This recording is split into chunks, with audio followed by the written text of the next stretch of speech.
আসসালামু আলাইকুম বন্ধুগণ, কেমন আছেন সবাই? আশা করি সবাই ভালো আছেন।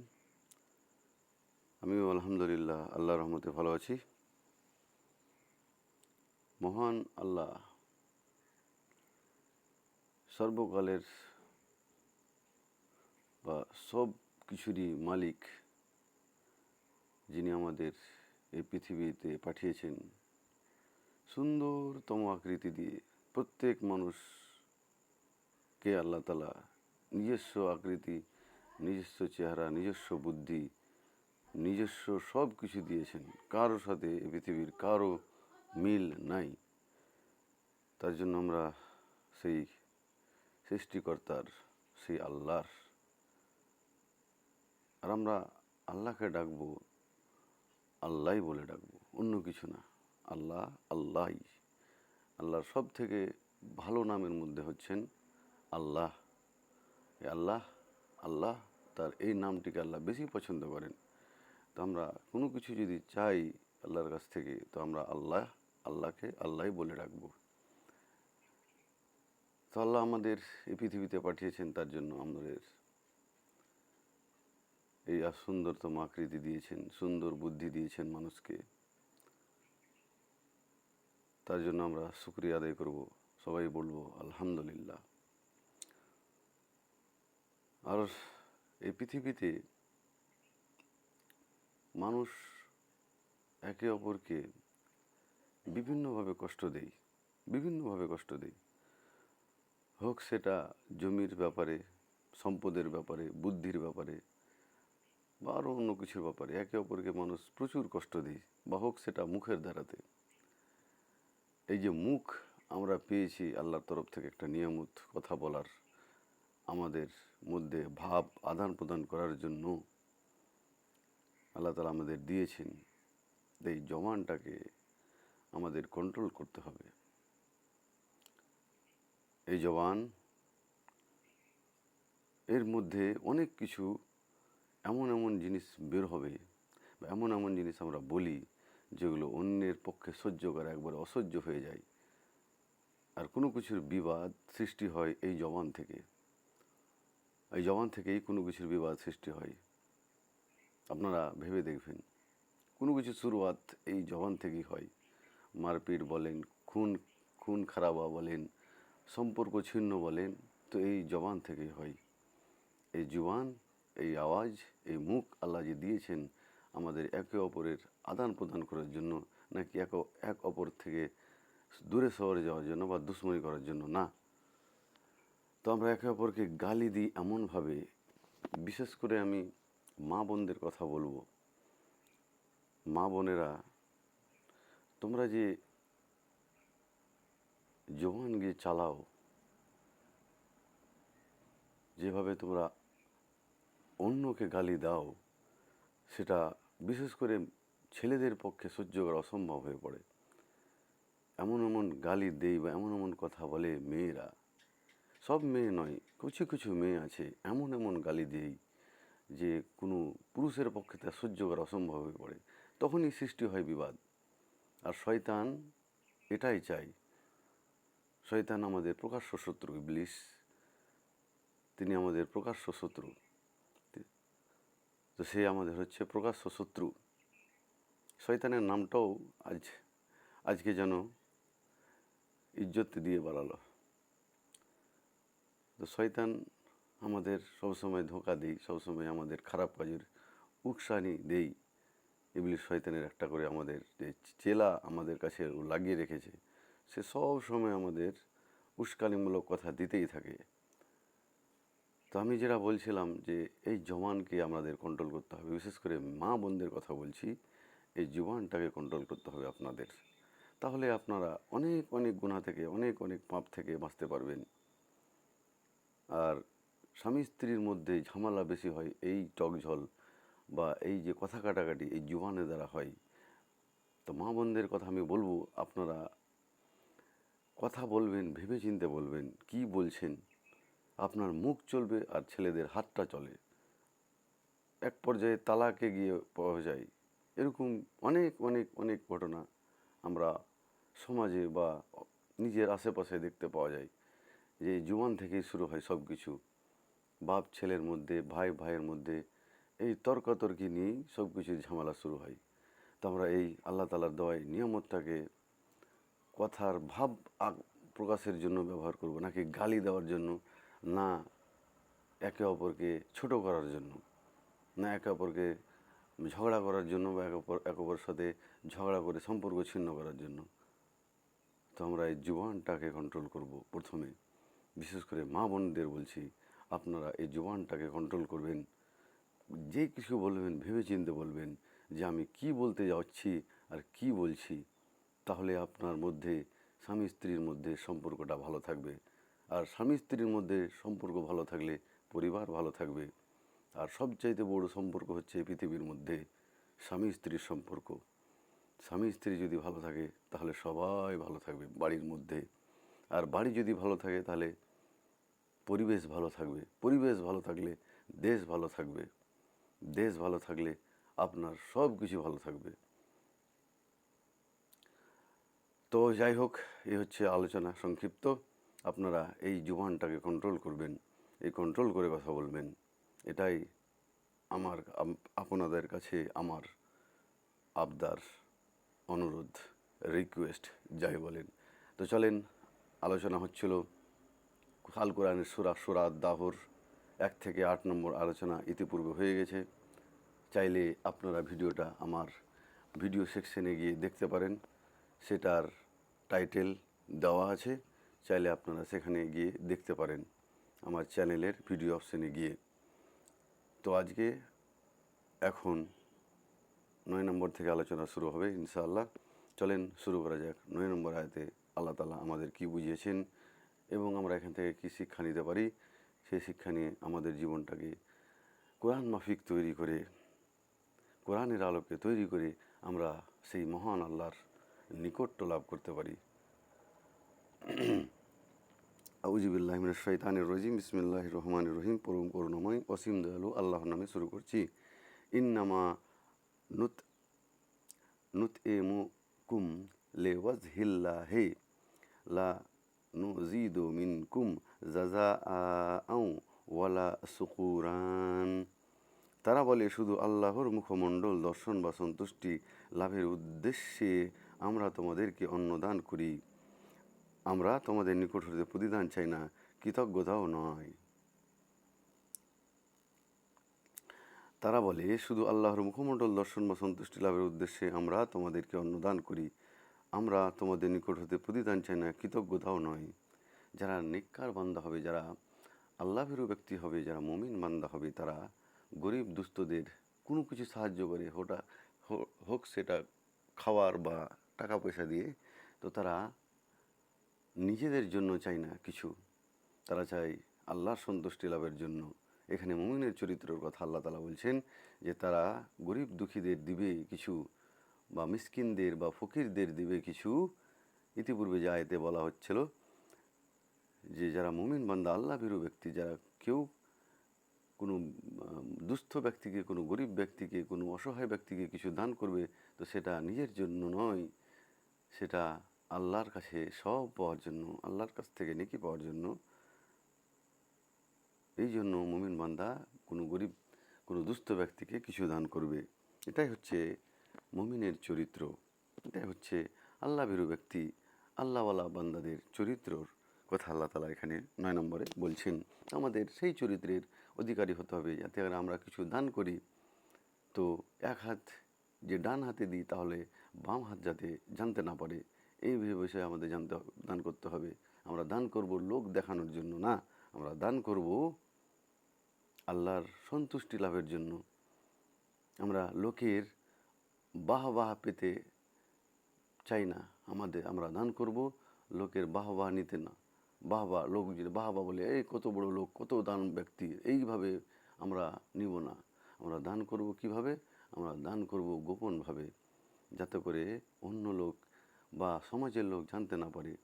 জানতে পারবে তো একমাত্র আল্লাহই যেন জানতে পারে, আর তার কাছ থেকে আমরা স্বভাব নেব।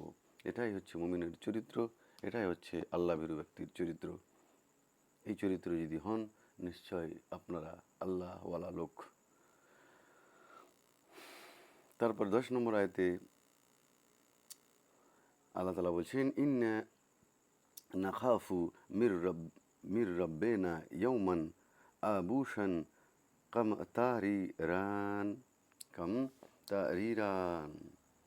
আমরা আমাদের রবের পক্ষ থেকে এক ভয়ঙ্কর ভীতিপ্রদ দিবসের ভয় করি। যারা মুমিন বান্দা হবে, যে আমরা তোমাদের কৃতজ্ঞতা চাই না বলবে, তোমাদের তোমাদের মানে থ্যাংক ইউ, যেটা ওয়ার্ড আছে, ধন্যবাদ। আমরা কোনো কিছু কারোর সাহায্য করি তো থ্যাংক ইউ বলা হয় বা ধন্যবাদ বলে, বা আপনার ভালো হোক, আপনার আরও বড় লোক হোক, এটা কোনো মুমিন বান্দা চাইবে না। মুমিন বান্দা কী চাইবে? আল্লাহর সন্তুষ্টি লাভের জন্য, আল্লাহর রহমত পাওয়ার জন্য মুমিন বান্দা কিছু দান করবে। তো মুমিন বান্দা আরও বলবে, কি বলবে? আমরা আশঙ্কা করি আমাদের প্রতিপালকের নিকট হতে এক ভীতিপ্রদ ভয়ঙ্কর দিনের। তারা মুমিন বান্দারা কী করবে? এক ভীতিপ্রদ ভয়ঙ্কর দিনের, সেই কিয়ামতের ভয়াবহতার কথা মাথায় রেখে সব কিছু করবে। যে একদিন আসবে যেদিন প্রত্যেক মানুষের, প্রত্যেকটা জিনের হিসাব কিতাব আল্লাহ এক এক করে বুঝে নেবেন। যে তোমাকে এই নিয়ামত দেওয়া হয়েছিল, জীবন দেওয়া হয়েছিল, তুমি এই জীবনটাকে 70 বছরের জীবনটাকে কি করলে? তো মুমিন বান্দা সেই জীবনটাকে নিয়ে আল্লাহর কাছে কি করবে? ভয় করবে সে কিয়ামতের মাঠে, যে আমার এই জীবন আমি কি করেছি, যদি ভুল করে থাকি তো আমার অবস্থা কি হবে? তো সেই দিনের জন্য সবসময় সে কী করবে? চিন্তা ভাবনা করবে, যে সেই দিন যাতে করে আমি আল্লাহর সন্তুষ্টি লাভ করতে পারি, যাতে করে আমি আল্লাহর রহমত লাভ করতে পারি, সেদিকে সে সবসময় কী করবে? চিন্তা ভাবনা করবে। নাকি দুনিয়ার লোকের কথা ভাববে, যে আমি বড় দানশীল ব্যক্তি, দুনিয়া আমাকে দানশীল বলুক। না না না না না, সেটা ভাবতে হবে না। না না না না না না, এরকম ভাবা চলবে না। আমাদের আল্লাহর কথা ভাবতে হবে সবসময়, আল্লাহর কিয়ামতের কথা, আল্লাহর কিয়ামতের দিবসের কথা ভাবতে হবে। এটাই হচ্ছে মুমিনের চরিত্র, এটা হচ্ছে আল্লাহ ভীরু লোকের চরিত্র। তাফসিরগণ বলছেন, ইবনে আব্বাস রাদিয়াল্লাহু আনহু কামতারিরার এর অর্থ করেছেন সুদীর্ঘ, আর আবুশন এর অর্থ কঠিন, অর্থাৎ সেই দিন হবে অতীব কঠিন দিন। কঠিনতা ও ভয়াবহতার কারণে কাফেরদের জন্য তা হবে খুবই সুদীর্ঘ। সুবহানাল্লাহ, নাউজুবিল্লাহ। তো সেদিন এত সুদীর্ঘ হবে, বিশেষ করে কাফেরদের জন্য। তো তাদের দিনটা এমন হবে সেদিন। তো কোনো মুফাসসির একরাম বলছেন, বা যারা হাদিস বিশারদ, তারা হাদিসে আসছে যে সেদিন কিয়ামতের দিন 50,000 বছর আজকে পৃথিবীর সমান লম্বা হবে। যারা বিজ্ঞান নিয়ে পড়াশোনা করেন, যারা অ্যাস্ট্রোফিজিক্স বা সৌরবিদ্যা, যে আসমানের সব গ্রহ নক্ষত্রের ব্যাপারে যারা পরীক্ষা নিরীক্ষা করেন, তো তারা ভাবছেন বা দেখছেন যে এক একটা গ্রহে এক এক দিন বছর 500 বছর 600 বছর এক একটা গ্রহ দিন হয়ে যায়। এত বড় দিন একটা গ্রহের হয়ে যায় আমাদের এই মহাবিশ্বে। তো ভাবেন আল্লাহ তাআলা কী করতে পারবেন সেদিন, যে সেই সুদীর্ঘ দিন এমন হবে কোনো ব্যক্তির কাছে, যাতে করে সেটা হবে এমন ভয়াবহ, এমন সুদীর্ঘ, তারা ক্লান্ত হয়ে পড়বে। যারা আল্লাহর নাফরমান বান্দা তারা। আর আল্লাহ ভীরু ব্যক্তি কী করবে? সেই দিনের জন্য সবসময় মাথায় রেখে, সেই কিয়ামতের কথা মাথায় রেখে তারা আল্লাহরকে রাজি করার জন্য ব্যস্ত থাকবে। এরপরে 11 নম্বর আয়াতে আল্লাহ তাআলা বলছেন, ফাওয়াকাহুমুল্লাহু সাররা যালিকাল ইয়াউমি ওয়া লাক্কাহুম নাজরাতাও ওয়া সুরুরান। সুতরাং সেই দিবসের অকল্যাণ থেকে আল্লাহ তাদের রক্ষা করলেন এবং তাদের প্রদান করলেন উজ্জ্বলতা ও উৎফুল্লতা। আল্লাহ তাআলা বলছেন, সুতরাং সেই দিবসের অকল্যাণ থেকে আল্লাহ তাদের রক্ষা করলেন। সুবহানাল্লাহ। আল্লাহ তাআলা এবার তার মুমিনের চরিত্র উল্লেখ করে আল্লাহ তাআলা এবার উত্তর দিচ্ছেন কি, সুতরাং সেই দিবসের অকল্যাণ থেকে আল্লাহ তাদের রক্ষা করলেন।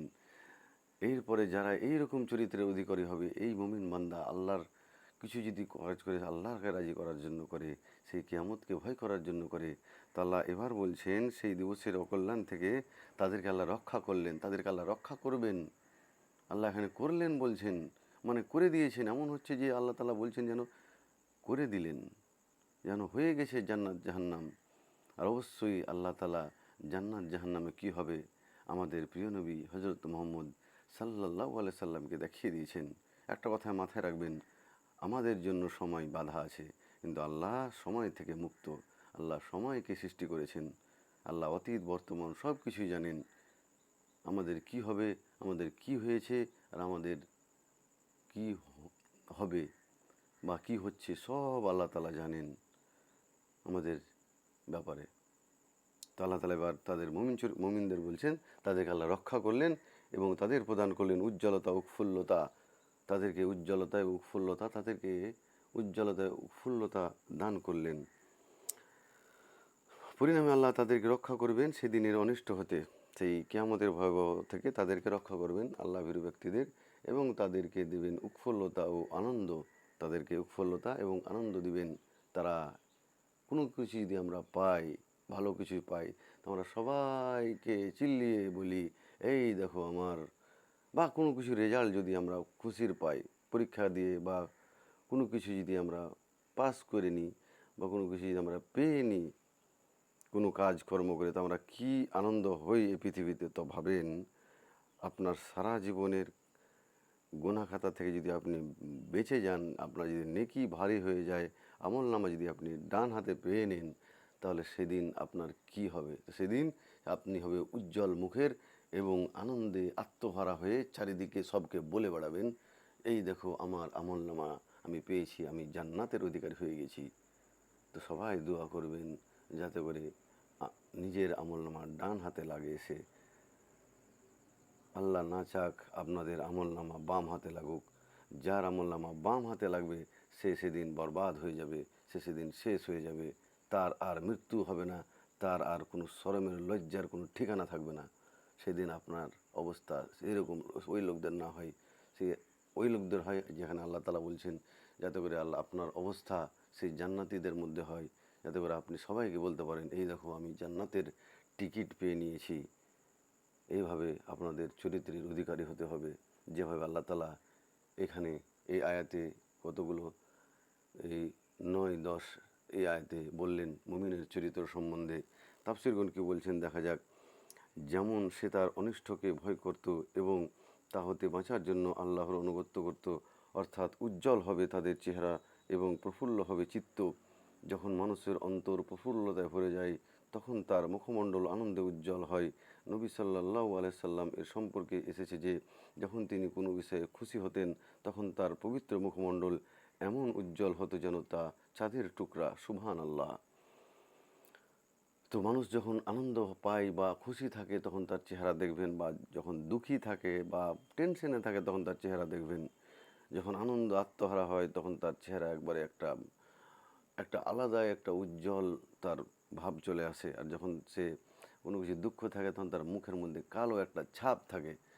তো আল্লাহ তাআলা সেই মুখের কথা বলছেন, সেদিন যারা পাশ হয়ে যাবে আল্লাহর কিয়ামতের মাঠের মধ্যে, যাদের নেকি ভারী হয়ে যাবে, যারা জান্নাতের টিকিট ডান হাতে পেয়ে নেবে আমলনামা, তারা তাদের মুখ হবে উজ্জ্বল, তারা হবে আনন্দময়। তারা সেদিন চিৎকার করে সবাইকে বলতে থাকবে, এই দেখো আমাদের আমলনামা আমরা পেয়ে নিয়েছি, আমরা সফল হয়েছি, আমরা আল্লাহর নিকট্য লাভ করতে পেরেছি, আমরা আল্লাহর দর্শন লাভ করতে পারবো। এটাই তারা সেদিন কিয়ামতের মাঠে বলবে। আর আমরা সবাই দেখব প্রত্যেক জান্নাতীকে সেদিন, সেদিন তাদের নুরানি চেহারা আমাদের প্রত্যেককে দেখতে হবে। আর আশা করি আমরা জান্নাত লাভ করেই দেখব। আমরা মুমিন বান্দাদের এক কোণে আল্লাহ যাতে আমাদের জায়গা দেয়। সবাই বলেন আমিন। এটাই আল্লাহ আমাদের চাইছেন।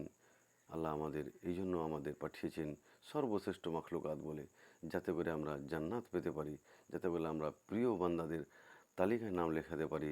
আমরা উঁচু সৃষ্টি, আমাদের আশরাফুল মাখলুকাত করে আল্লাহ সৃষ্টি করেছেন। আমাদের স্থান আল্লাহর ফেরেশতাদের ওপরেও আল্লাহ আমাদের রেখেছেন। তা আমরা যাতে সেই চরিত্রের অধিকারী হতে পারি যাতে করে আল্লাহ আমাদের পছন্দ করেন, যেটাতে আল্লাহ আমাদের ভালোবাসেন। আমরা সেই চরিত্রের অধিকারী হব না যেটাতে আল্লাহ আমাদের জাহান্নামের আগুনে শাস্তি দিয়ে পোড়াবেন বা রাখবেন। তো এই হচ্ছে 11 নম্বর আয়াতের মানে এবং তাফসির। ভিডিওটা ভালো লাগলে অবশ্যই বন্ধুদের সাথে শেয়ার করবেন এবং চ্যানেলটাকে সাবস্ক্রাইব করবেন। ফেসবুকে দেখছেন তাহলে ফলো করে নেবেন, আর ঘন্টাটা দেবে রাখবেন। এরকম আরও কোরআনের এবং হাদিসের আলোকে ভিডিও পেতে। আসসালামু আলাইকুম। ভালো থাকেন সবাই, সুস্থ থাকেন সবাই।